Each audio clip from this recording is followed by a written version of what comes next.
Hey guys, Pastor Ben here with another review and reflection. You may notice I'm in a bit of a different setting today, and it's been a little while since I posted a video.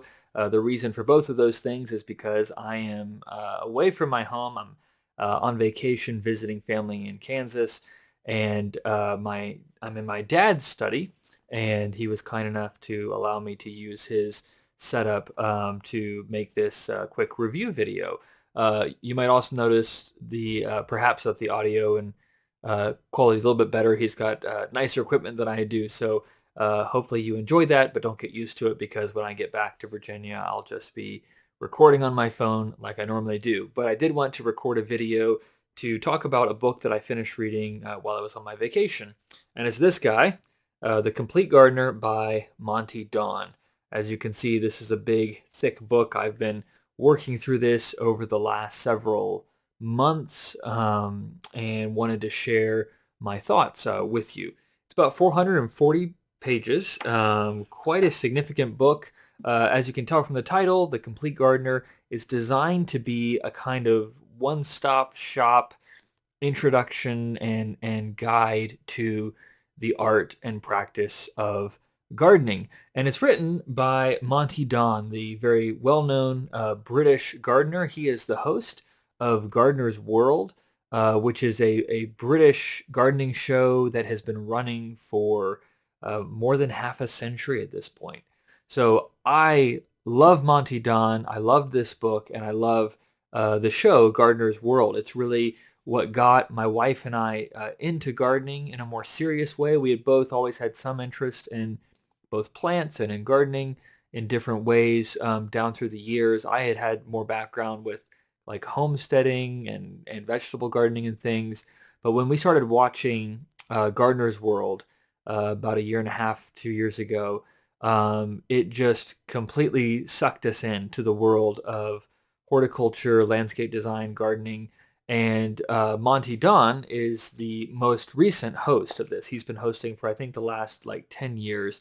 But obviously the show has been running for more than 50 years. They've had different hosts through the time. But I would highly recommend Gardener's World. You can get a couple of seasons of it on Amazon Prime. You can probably find some episodes floating around on YouTube or Acorn TV. Anything that gives you kind of British television will probably have some of Gardener's World. And it's a great way to just kind of get introduced to the system because it does what I think most people have done in terms of learning about gardening and growing things. It kind of lets you follow around experienced gardeners and see what they're doing. And you learn a lot through that process. But Monty has distilled a lot of that wisdom into this book. So this edition, which came out, let me see here, I think just a couple of years ago, is actually like a second edition of this book. It's an update because he had written a book called The Complete Gardener back in 2002. And that was supposed to be his kind of pulling together of all of his practical wisdom about gardening. He's written a number of books, both travel books and gardening books and things. He's a wonderful writer, has a great command and grasp of the English language. But it's been 20 years since the first edition of The Complete Gardener came out. And so a couple of years ago, he revisited that book and updated it to produce this volume. So what all does he cover in The Complete Gardener? Well, it covers quite a bit of ground, as you can imagine from the title. He talks about some of the basics of landscape and garden design to begin with. So structure, planning the design, paths, trees, hedges, topiary, lawns, water features. And then he just has a really helpful section on gardening basics where he just kind of gives you his thoughts on, soil, plant propagation, greenhouses, composting, mulch, weeds, pests, watering tools, just anything and everything. So if you've read kind of basic gardening books, you'll notice a lot of content overlap there.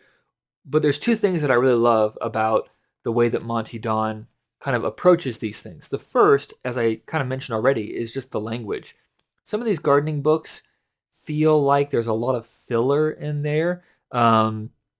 And it feels also like there's just a lot of repetition and it can feel very much the same. Monty is someone that is a very gifted gardener, obviously, has a lot of experience gardening, but he is a very intelligent, well-read, well-educated guy. and the way that he talks about gardening is infectious. So I always say with gardening books, you're looking for both information and inspiration, and Monty Don will give you loads of both of those things. You're getting practical tips from someone who's actually gardening, and you're getting it framed in a way that's really beautiful and inspiring. And there's a reason that gardening is, yes, a science in one sense, but also an art. That's what I love about horticulture, is it brings together kind of both of these things, and you see that in the way that Monty Don tackles these things. The second thing I really appreciate about Monty Don in general, and this book in particular, is that he doesn't talk about these things in the abstract. If you watch Gardener's World, when the camera is following him around, it's following him around in his backyard, at his garden at Longmeadow, there in the west of England. And this book is doing the same thing. So after he kind of goes through an introduction and talking about the structure of a garden and gardening basics, the next almost 100 pages is basically walking you through his gardens. And it's kind of section by section. You know, one of the things that he does, as many garden designers will do, is to kind of break up his garden into different rooms, right? So you have the spring garden and the jewel garden and the dry garden and the vegetable garden, all of that. And he just walks you through what he's done with each of those things, what he's learned over the years, what's gone well, what's gone poorly, what he wishes he would have done differently.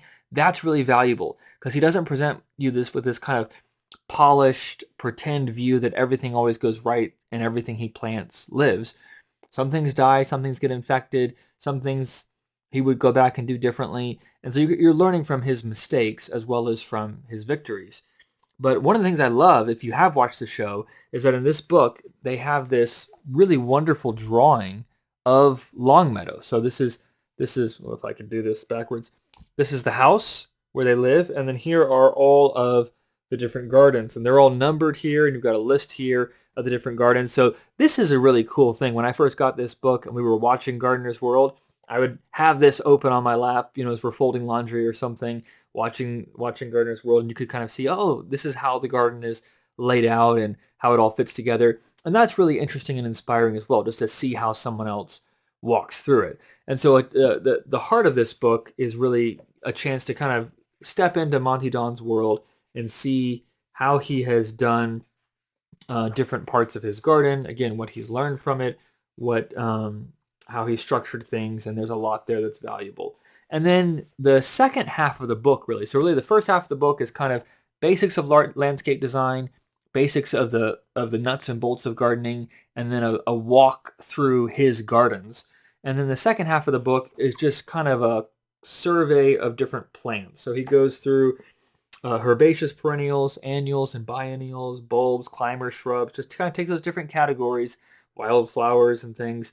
And he just gives you his thoughts on, here's how you handle those kinds of things. Here's what you need to know. Here's some of my favorite varieties. One of the things I like about this book as he deals with this is that he will use both British and American terminology. And that comes out like in measurements, for example. He'll talk about, you know, growing zones and things. And so sometimes if you're reading British books, you've got to do some translation work. You don't have to do that with this, because he kind of takes that into account. And he does a very good job of just saying, hey, here's what works for me here. Here are the conditions I have. If you have other conditions, here are things you might use. So again, it's a good practical guide. And then he has a significant section on food from the garden. So he talks about vegetables, herbs, and fruit growing, both top fruit and soft fruit. So that's probably the last 150 pages. So whether you're interested in growing flowers, whether you're interested in growing vegetables, whether you're wanting to put in an orchard or just have small container garden, whether you're looking for information or for inspiration, I really do think this book does all of that pretty well. Obviously, it's a kind of summary book, and you could easily read through maybe the first 200 pages and then just reference the last 200 pages. I read through the whole thing just because I wanted to kind of get the whole experience, but you could easily approach it that way. This is also, I should just say, a beautiful book, very well made. I got this for $17 on Amazon, and it's a hardcover, very solid, 400 plus page book. It would kind of work as a coffee table book if you're a gardener type and wanted to have that out. It works as a reference. It's really, really wonderful. So I've read, if you follow this channel, you'll know I've read a growing number of books about gardening and composting and all the different aspects of this. And I would say that if I was going to recommend one book to somebody, whether they were a brand new gardener or whether they'd been gardening for years and just wanted a good book on gardening, for anybody, I would recommend this book, The Complete Gardener by Monty Don.